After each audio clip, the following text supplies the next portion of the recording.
আপনি তো তরমুজও নিয়ে আসছেন। মা গো মা, এত বড় তরমুজ নিয়ে আসছেন। বাবা বিশ্বাস করেন, আমি আমার জীবনে এত বড় তরমুজ দেখিনি। এত বড় তরমুজ আমাদের তো মনে হয় 6 মাস হবে। আপনি এটা 1 মাসের জন্য নিয়ে আসছেন। আফসোস, আমরা এমন একটা সমাজে বসবাস করি যে সমাজের গরিব লোকেরা না খেয়ে রোজা রাখে, ইফতারের সময় ইফতারি পায় না, ফুটপাতে রাস্তার ধারে তার মতো পড়ে থাকে।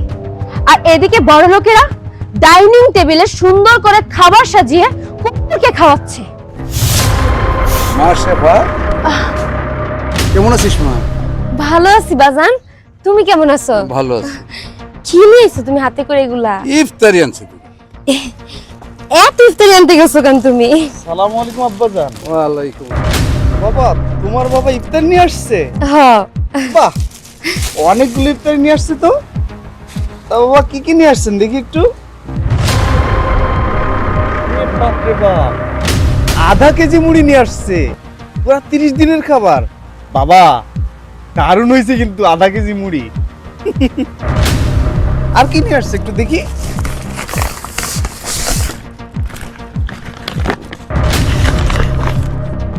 দেখছো, আধা কেজি আপেল, তা পচা। পুরা রমজান মাস জুড়ে তুমি আর আমি না খেতে পারবো ইফতারিতে। বাবা আধা কেজি আপেল না খুব ভালো হয়েছে। আর কি নিয়ে আসছেন বাবা?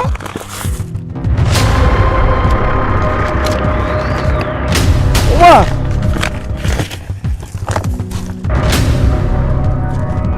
দেখছো শেফা, 4টা কমলা নিয়ে আসছে তোমার বাবা। 30 দিনে 4টা কমলা খাওয়া যাবে বাবা? 30 দিনে আমাদের দুইজনের জন্য 4টা কমলা। বাবা আপনার আসলে পছন্দ আছে। জামাইয়ের বাসায় প্রথম আসছেন ইফতারি নিয়ে, 4টা কমলা। আর কি নিয়ে আসছেন বাবা? ওমা, 6টা কমলা। শেফা, আমি বুঝলাম না তোমার বাবাটা আসলে কেমন। 30 দিন ইফতারি করবো আমরা, 30 দিনে অ্যাটলিস্ট 30টা কমলা নিয়ে আসতো। বাবা আপনি 6টা কমলা কেমনে নিয়ে আসলেন? তা আবার দেখেন বাবা, চায় না, কিন্তু বেশি দিন যায় না। আসলে আপনার চয়েস আছে, আপনি বাঙালি তো। আর কি আনছেন বাবা? ওরে বাপরে বাপ, তোমার বাবা মেলা কিছু নিয়ে আসছে। ওরে বাপরে বাপ, 2টা বেদানা দেখছো শেফা? বাবা আপনি 2টা বেদানা নিয়ে আসছেন 30 দিনের জন্য।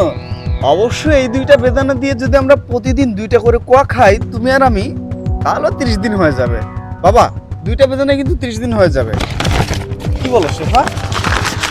কাজ করো বাবা, আপনার বেদানা। ও, আপনি তো তরমুজও নিয়ে আসছেন। মা মা, এত বড় তরমুজ নিয়ে আসছেন। বাবা বিশ্বাস করেন, আমি আমার জীবনে এত বড় তরমুজ দেখিনি। এত বড় তরমুজ আমাদের তো মনে হয় 6 মাস হবে। আপনি এটা 1 মাসের জন্য নিয়ে আসছেন। বাহ বাসার বাহ, তোর শ্বশুর এই ফার্স্ট তোর বাড়িতে ইফতার নিয়ে আসলো, সেটা তোর পছন্দ হয়নি না? শুন বাসার, এই ইফতারগুলো তোর কাছে সামান্য হতে পারে, এই ইফতারগুলো জোগাড় করতে গিয়ে তোর শ্বশুর কি করেছে জানিস? তাহলে শুন। আসসালামু আলাইকুম গাজী বাবাজি, ভালো আছো? ওয়ালাইকুম আসসালাম, ভালো আছি। এটাকে আমার কাছে কি মনে করিয়া? বাবাজি খুব বিপদে পড়ে আইলাম, আমার যদি কটা টাকা দিতা তাহলে খুব উপকার হইতো বাবা। কাকা, আপনার মেয়ের বিয়ের সময় 50,000 টাকা নিছেন, ওটা সুদের টাকাই এখনো দেন নাই, 1.5 মাস হয়ে গেছে। আবার আইছেন এখন টাকার জন্য। আমি তো এইভাবে টাকাটা দিতে পারবো না কাকা। বাবা রে, মায়েরা বিয়ে দিলাম 1.5 মাস হইল, বিয়ের পরে এই প্রথম রোজা। মায়েরার বাড়ির যদি দুগাই ইফতারি টিফতারি না লয়ে যাইতে পারি তাহলে ওর শ্বশুর শাশুড়ি কি কইব কত? তাই কইছিলাম কি, আমার কমসে কম 3,000 টাকা দাও বাবা। কাকা, সব সময় তো আবেগের কথা বলেন, এখন বাজান সব সময় আবেগের কথা বললে তো আমার মনটা নরম করে দেন আপনারা। তো জানেন এটা আমার ব্যবসা, তারপরও বিপদে পড়ে আসেন, মায়া লাগে। আমার কাছ থেকে টাকা টোকা নেন, আপনাকে দিয়েই আমি চলি। আইসেন যেহেতু তখন আমি ফিরাবো না। নেন, মায়ের বাড়িতে ইফতার নিয়ে যাবেন, এটাও একটা সবের কাজ। কিন্তু কাকা, এই যে 2 মাসের লাভের টাকাটা একসাথে দিয়েন। আসল টাকাটা থাক, আসলটা 2-4-6 মাস যা থাকে থাকুক, কিন্তু লাভেরটা সময় মতো পরিশোধ করে দিয়েন। আচ্ছা বাবা, আমি চেষ্টা করবো তোমার টাকাটা সময় মতো দিয়ে দেওয়ার। ঠিক আছে, তাহলে আজকে আসেন, আমি এক জায়গায় যাইতেছি, জরুরি কাজ আছে কাকা। হ্যাঁ? যাও বাবা। ঠিক আছে, আসসালামু আলাইকুম।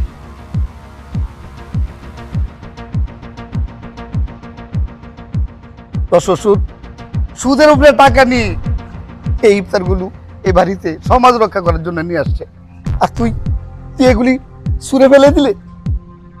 বাবা, তুমি সুদের উপর টাকা নিয়ে আমার শ্বশুরবাড়ির লোকজনদের জন্য ইফতার কিনে নিয়ে আসছো। বাবা, আমি তো এমন সমাজ চাই না যে সমাজে মেয়ের শ্বশুরবাড়ির লোকজনদেরকে খুশি করার জন্য সুদে টাকা নিয়ে ইফতার কিনে নিয়ে আসতে হবে।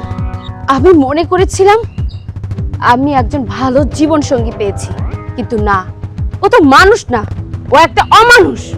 আফসোস, আমরা এমন একটা সমাজে বসবাস করি যে সমাজের গরিব লোকেরা না খেয়ে রোজা রাখে, ইফতারের সময় ইফতারি পায় না, ফুটপাতে রাস্তার ধারে কুত্তার মতো পড়ে থাকে। আর এদিকে বড় লোকেরা ডাইনিং টেবিলে সুন্দর করে খাবার সাজিয়ে কুকুরকে খাওয়াচ্ছে। লজ্জা হয় আমার, এরকম একটা বাড়িতে আমার বিয়ে হয়েছে। বাবা, এই বাড়িতে আমি আর এক মুহূর্ত থাকতে চাচ্ছি না। আমি তোমাকে নিয়ে এক্ষুনি এই বাড়ি থেকে চলে যাব। যেই লোক কিনা একজন বাবার কষ্টের টাকার ইফতার পায়ের নিচে ফেলে দিতে পারে, সেই লোক কখনো মানুষ হতে পারে না। এরা হলো নোংরা মন মানসিকতার মানুষ। বাবা, ও তো একজন বাবার ইফতার পায়ের নিচে ফেলায় নাই, ও একজন বাবাকে পায়ের নিচে ফেলেছে। যে লোক কিনা একজন বাবাকে সম্মান করতে পারে না, তার বাড়িতে আমার থাকা কোনোভাবেই সম্ভব না। চলো বাবা, এক মুহূর্ত এখানে থাকবো না, এক্ষুনি চলে যাব। চলো বাবা। চলো। শেফা, তুমি আসলে যেভাবে বলেছো এভাবে আমাকে কেউ কখনো বলেনি। আমি আমার ভুল বুঝতে পেরেছি। প্লিজ তুমি আমাকে ক্ষমা করে দাও। আমি আর কখনো এমন খারাপ কাজ করবো না, তোমাকে প্রমিস করছি আমি। বাবা, আপনি আমাকে ক্ষমা করে দেন, আমি আর কখনো এমন খারাপ কাজ করবো না। আসলে আমি অন্ধ হয়ে গিয়েছিলাম, আজ শেফা আমার চোখ খুলে দিয়েছে। প্লিজ আপনি আমাকে ক্ষমা করে দিন। দেখো, তুমি যেটা করেছো সেটা ক্ষমার অযোগ্য, কারণ আমি এটা কখনোই আশা করিনি তুমি আমার বাবাকে এইভাবে অপমান করবে। দেখো বোন, ও ওর ভুল বুঝতে পেরেছে, তুমি ওরা মাফ করে দাও।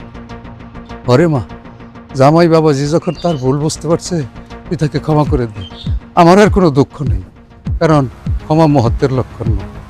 নে মা, নে ফলগুলো উঠাই নে মা, উঠাই নে। আজকে আমরা সবাই একসাথে বসে ইফতারি করবো।